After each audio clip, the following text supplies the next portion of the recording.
सभी का स्वागत है। मैं हूं आपके साथ अनु सिंह। खबरों की शुरुआत इस वक्त की बड़ी खबर से करेंगे। लखनऊ से बड़ी खबर मिल रही है, जहां अतीक अहमद के बेटे उमर ने सरेंडर कर दिया है। सीबीआई की स्पेशल कोर्ट में उमर ने सरेंडर किया है, जहां कोर्ट ने अब 14 दिन की न्यायिक हिरासत में उमर को जेल भेज दिया है। मोहम्मद उमर पर 2 लाख रुपए का इनाम घोषित था। सीबीआई 3 साल से आरोपी की तलाश कर रही थी और आज अतीक अहमद के बेटे उमर ने सीबीआई की स्पेशल कोर्ट में सरेंडर कर दिया है। कृष्णा नगर में बिल्डर को अगवा कर जेल में पिटाई और रंगदारी मांगने का यह मामला है, जिसमें सरेंडर किया गया है। सीबीआई को इसकी जांच सौंपी गई थी। 3 साल से इस मामले में आरोपी की तलाशी हो रही थी और अब अतीक अहमद के बेटे उमर ने सरेंडर कर दिया है। ये एक्सक्लूसिव तस्वीरें आप देखिए, जहां सीबीआई कोर्ट में सरेंडर किया गया है, जिसके बाद अब जेल भेज दिया गया है। 3 साल से आरोपी की तलाश जारी थी और अब खुद सरेंडर किया है उमर ने सीबीआई की स्पेशल कोर्ट में। ये तस्वीरें भी आपको दिखा रहे हैं। कोर्ट ने अब 14 दिन की न्यायिक हिरासत में जेल भेज दिया है। कृष्णा नगर में बिल्डर को अगवा कर जेल में पिटाई और रंगदारी मांगने के मामले में तलाश चल रही थी। ये एक्सक्लूसिव तस्वीरें अतीक अहमद के बेटे उमर की। उमर एक केस में वांटेड था, तो उसमें उसका सरेंडर कराया था। कोर्ट ने 27 की डेट लगाई है कॉपी सर्व करने के लिए। तो जितने भी एविडेंसेस और जो डॉक्यूमेंट्स प्रोसिक्यूशन ने इनके खिलाफ तैयार किए हैं, उसकी कॉपी सर्व कराई है। क्या सीबीआई ने पुलिस कस्टडी रिमांड भी मांगी है इसमें? नहीं, अभी तक तो नहीं मांगी। वैसे भी चार्जशीट फाइल हो गई है, इसलिए पुलिस कस्टडी रिमांड का कोई मतलब नहीं है। 27 अगस्त को अब इस मामले में अगली सुनवाई होगी। उधर मऊ में मुख्तार के करीबी हाजी मुख्तार की संपत्ति को पुलिस ने कुर्क कर दिया है। पुलिस ने 12 करोड़ 96 लाख से ज्यादा की संपत्ति को कुर्क किया है, जहां कुर्की की गई उस कॉम्प्लेक्स का नाम जिसे कुर्क किया गया है फातिमा इसका नाम है। हाजी मुख्तार के खिलाफ जिले में कई अलग अलग धाराओं में केस दर्ज है। उस पर आरोप है कि कई जगहों पर उसने अवैध रूप से अर्जित धन से अचल संपत्ति खड़ी की है। कुर्की की कार्रवाई पर हाजी मुख्तार का कहना है कि उनके और मुख्तार के संबंधों की सीबीआई जांच करा ली जाए। उन पर जो आरोप लग रहा है वो गलत है। ये 3 तस्वीरें फातिमा कॉम्प्लेक्स पर कुर्की की कार्रवाई की है। 12 करोड़ से ज्यादा की इसकी कीमत है। जहां पुलिस जब कुर्की के लिए गई, मुनादी इसकी कराई गई। किस तरह से इस कॉम्प्लेक्स के कुर्क होने से लोगों का दर्द भी वहां चला। अगर सही है, कुर्क हो जाए। हम प्रशासन से नहीं भाग सकते, कानून से नहीं हट सकते हैं। कानून सबके ऊपर बाला है। रहा सवाल कि अगर हम मुख्तार से ज्वाइंट हैं तो हमारी तफ्तीश करा ली जाए, हमारी जांच करा ली जाए। सीआईडी नहीं, सीबीआई जांच करा ले। हम इस पर बारहा तैयार हैं कि अगर हमारे ऊपर आरोप निकला, अगर आरोप साबित हुआ तो हम इसके भोगी हैं। बढ़ेंगे आगे। रामपुर में सपा नेता आजम खान के बाद अब उनके अधिवक्ता नासिर सुल्तान के खिलाफ भी मुकदमा दर्ज हुआ है। गवाह के भाई के साथ गाली गलौज और धमकाने के मामले में मुकदमा दर्ज हुआ है। 17 अगस्त को आजम खान और उनके कुछ लोगों के खिलाफ डूंगरपुर मामले में पक्षकार नन्हे और अबरार हुसैन को धमकाने का केस दर्ज हुआ है। वहीं 19 अगस्त को आजम खान के वकील नासिर सुल्तान के खिलाफ अबरार हुसैन के भाई इकरार ने सिविल लाइंस में मुकदमा दर्ज कराया। इस मामले में आरोपी वकील के पक्ष में सभी वकील उतर आए। बार एसोसिएशन अध्यक्ष राजेंद्र प्रसाद लोधी के नेतृत्व में वकीलों ने पुलिस अधीक्षक कार्यालय पर धरना दिया और अधिवक्ता नासिर सुल्तान पर दर्ज किए गए मुकदमे को खत्म करने की मांग की। हालांकि एसपी ने आश्वासन दिया, जिसके बाद धरना समाप्त हुआ। मेरे खिलाफ वादी के भाई ने ये कहते हुए मुकदमा लिखाया है कि अदालत के बाहर नासिर सुल्तान एडवोकेट और उनके 3 अज्ञात साथियों ने गाली गलौज की और जान से मारने की धमकी देते हुए कहा कि भाग जाए यहाँ से। ये मेरे ऊपर इल्ज़ाम लगाया गया है। जहाँ की घटना दिखाई गई है वहाँ आधा दर्जन से ज़्यादा पुलिस सिक्योरिटी रहती है, हर वक्त रहती है एमपीएमएलए कोर्ट के सामने। सीसीटीवी कैमरे लगे हैं। 3 बजे की घटना दिखाई गई है, जबकि 2:15 से 5 बजे तक मैं अदालत के अंदर। एक व्यक्ति ने दरख्वास्त दिया कि मेरी गवाही मेरे भाई की थी। मैं गया था, अधिवक्ता का नाम लेके उसने एप्लीकेशन दिया कि उन्होंने मुझे बाहर कर दिया, धमकाया। अब उसकी शिकायत है, उसको दर्ज किया गया है और इसको वेरीफाई किया जाएगा। वकीलों का प्रतिनिधि मंडल मेरे पास आया था, मैंने उनको आश्वस्त किया है कि हम पूरी इंक्वायरी करेंगे, उनके पास जो साक्ष्य वो भी दे सकते हैं।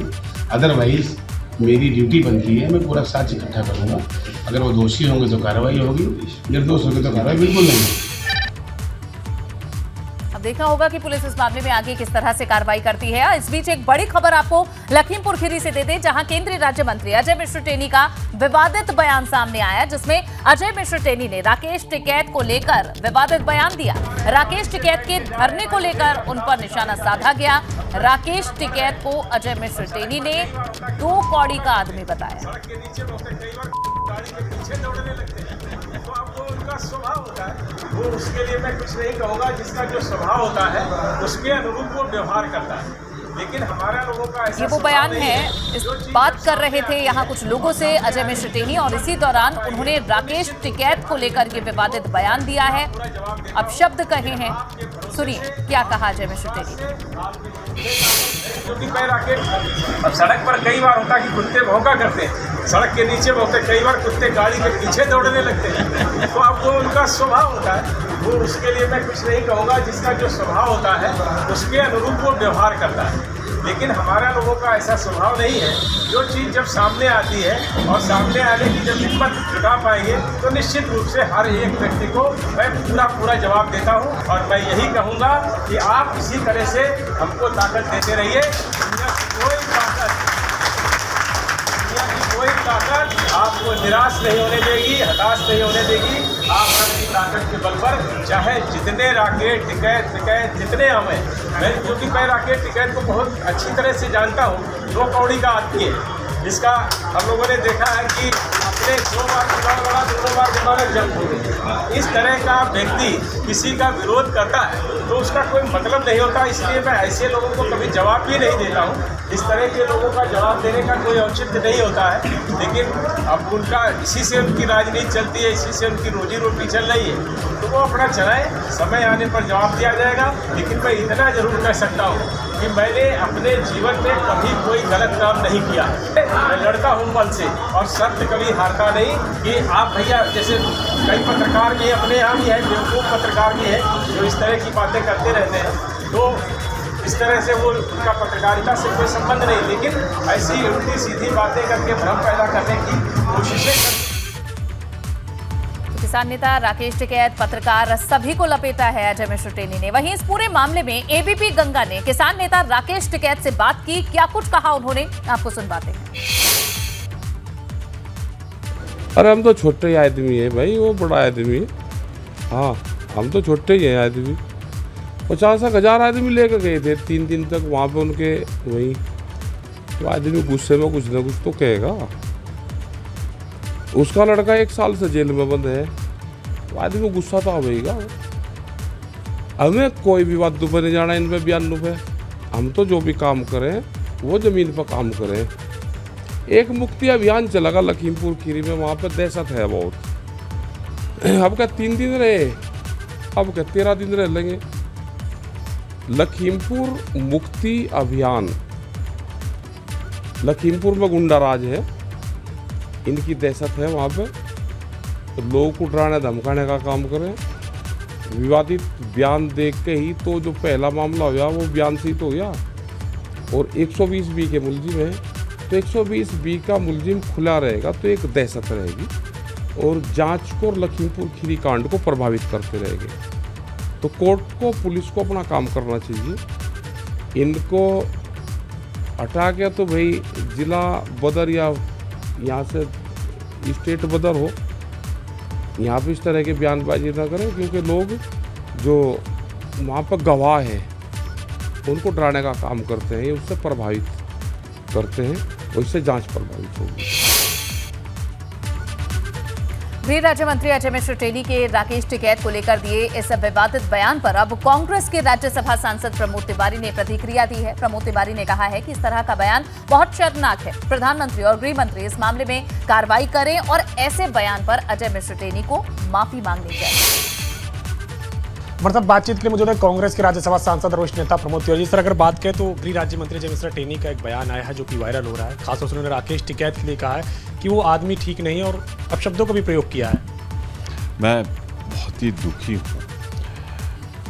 अजय जी जो भारत सरकार के गृह राज्य मंत्री हैं, जिस तरह से उन्होंने टिकैत जी को 2 कौड़ी का आदमी कहा, या जिस तरह उन्होंने कहा जब मैं चलता हूँ लखनऊ की ओर, लखीमपुर की ओर, तो कुत्ते भौंकते रहते हैं। तो क्या भारत देश के किसान कुत्ते नहीं हैं? मैं भाजपा के नेताओं को समझाना चाहता हूँ, कुत्ते नहीं, उस देश के अन्नदाता हैं। जिस दिन वो रूठ जाएगा उस दिन हमारे आपके पेज में अनाज नहीं पहुँचेगा। उस बयान के लिए सिलसिलेवार बयान, कई बयान आ चुके हैं। मैं इतने जरूर कहूँगा कि मेहरबानी करके, वो गृह राज्य मंत्री हैं किसके साथ? अमित शाह जी के साथ। और वो अगर किसके मंत्रिपरिषद में हैं? माननीय मोदी जी के। तो अगर इस बयान को वो वापस नहीं लेते, 2 कौड़ी वाला बयान और कुत्ते भौंकने वाला, तो मैं समझता हूँ कि इसमें मौन सहमत नहीं बल्कि उनके इशारे पे दिया गया बयान है। इसलिए इस पर तत्काल कार्रवाई होनी चाहिए। दर्शन विपिन के साथ अविनाश तिवारी, दिल्ली। वहीं कांग्रेस विधायक आराधना मिश्रा ने भी अजय मिश्रा टेनी से माफी की मांग की है। साथ ही सवाल उठाया है कि उन्हें क्यों केंद्रीय मंत्रिमंडल में आकर जगह दी गई है। आराधना मिश्रा ने प्रधानमंत्री मोदी से अजय मिश्रा टेनी की बर्खास्तगी की मांग की है। गृह राज्य मंत्री जय मिश्रा टेनी का बयान आया है। किसान नेता राकेश टिकैत के उन्होंने अपशब्द कहे, क्या कहेंगे? इससे शर्मनाक बयान मैं मानती हूँ कि किसानों के लिए, इस आंदोलन के लिए इतिहास में कभी नहीं दिया गया। जिस तरह से उन्होंने जो शब्द का इस्तेमाल किया, टिकैत जी एक सम्मानित किसान नेता हैं, लगातार उन्होंने किसानों के लिए आंदोलन किया है। और जो घटना लखीमपुर हुई, मैं तो प्रत्यक्षदर्शी हूँ उसकी। जिस तरह से लोग, किसान के परिवार के लोगों के ऊपर गाड़ियां चढ़ा करके रौंद दिया गया, और जिस तरह से उत्तर प्रदेश की सरकार ने लगातार टेनी जी और उनके परिवार को बचाने की कोशिश की, बेशर्मी की सारी इंतहा पार हो गई थी। मैं तो आभार व्यक्त करूंगी माननीय सर्वोच्च न्यायालय का। अगर सर्वोच्च न्यायालय का इंटरवेंशन नहीं होता तो शायद आज भी ये सच कभी देश के सामने नहीं होता। जिस तरह से ये सामने आया, उनका बेटा जेल में है, तो मैं तो पूरा विश्वास रखती हूँ इस देश की न्यायपालिका पर, न्याय होगा। पर इस बेशर्मी भरे बयान के लिए अजय मिश्रा टेनी जी, जो देश के गृह राज्य मंत्री हैं, जिस पद पर वो बैठे हैं, उसकी गरिमा को देखते हुए उन्हें तत्काल माफ़ी मांगनी चाहिए। और अगर वो माफ़ी नहीं मांगते हैं तो सामूहिक जिम्मेदारी है मंत्रिमंडल के माननीय प्रधानमंत्री जी पर, उन्हें माफ़ी मांगनी चाहिए, और नहीं तो इनको बर्खास्त कर देना चाहिए। शुक्रिया। हमसे बातचीत करने के लिए सेल्फी लीडर आराधना मिश्रा, जिनका कहना है कि जिस तरीके से अजय मिश्रा ने बयान दिया है, इसको लेकर के उन्हें माफ़ी मांगनी चाहिए। अगर माफ़ी नहीं मांगते हैं तो केंद्र सरकार उन्हें बर्खास्त करे। दर्शन विपिन के साथ अविनाश तिवारी, गंगा, दिल्ली। हालांकि बीजेपी के किसी बड़े नेता का अभी तक इस पर कोई बयान नहीं आया है। देखना होगा बीजेपी इस पर क्या कुछ करती है। जहां शराब की दुकान पर चोरों ने हाथ साफ कर दिया, चोरों की ये करतूत सीसीटीवी कैमरे में कैद हो गई। मामला सीतापुर शहर कोतवाली अंतर्गत ट्रांसपोर्ट चौराहे के नजदीक शराब की दुकान का है। अब सीसीटीवी फुटेज के आधार पर चोर की तलाश की जा रही है। ये तस्वीरें सीतापुर से, जहां शराब की दुकान में चोरी हुई है।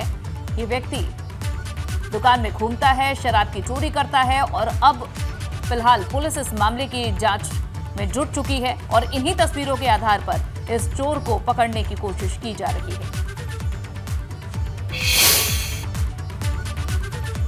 और अब खबर दिखाते हैं आजमगढ़ से, जहां शहर कोतवाली क्षेत्र के फातिमा स्कूल में हीरापट्टी मार्ग पर सुबह चेन स्नैचिंग की घटना हो गई। कारोबारी राम प्यारे गुप्ता की पत्नी सुबह 6 बजे कहीं जा रही थी, तभी बाइक सवार युवक ने महिला के गले से चेन छीन ली। सीसीटीवी फुटेज भी अब इसका सामने आ चुका है और इससे आरोपी की पहचान की गई है।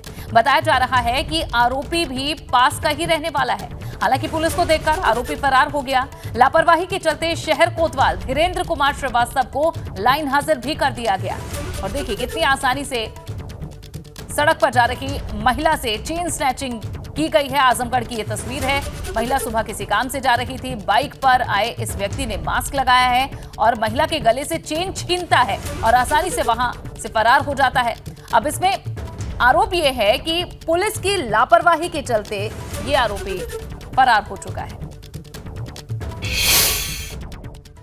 सुबह लगभग 6 बजे मोहल्ला हीरा पट्टी में एक महिला पैदल जा रही थी। उसे मोटरसाइकिल एक सवार ने आकर पीछे से उसकी चेन स्नैचिंग करी और इसके बाद वो वहाँ से भाग गया।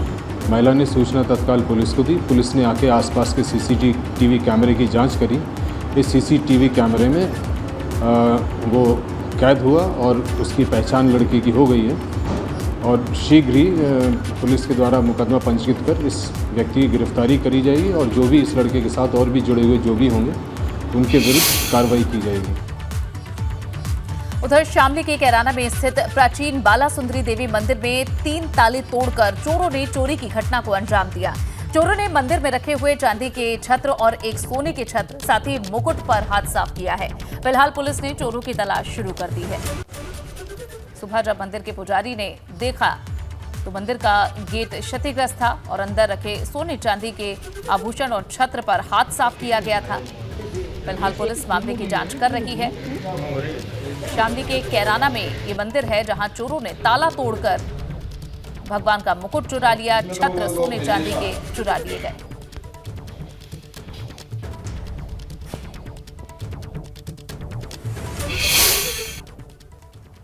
चलिए इसी के साथ खबरों में फिलहाल के लिए बस इतना ही, लेकिन तमाम बड़ी खबरों के लिए आप बने रहिए एबीपी गंगा के साथ।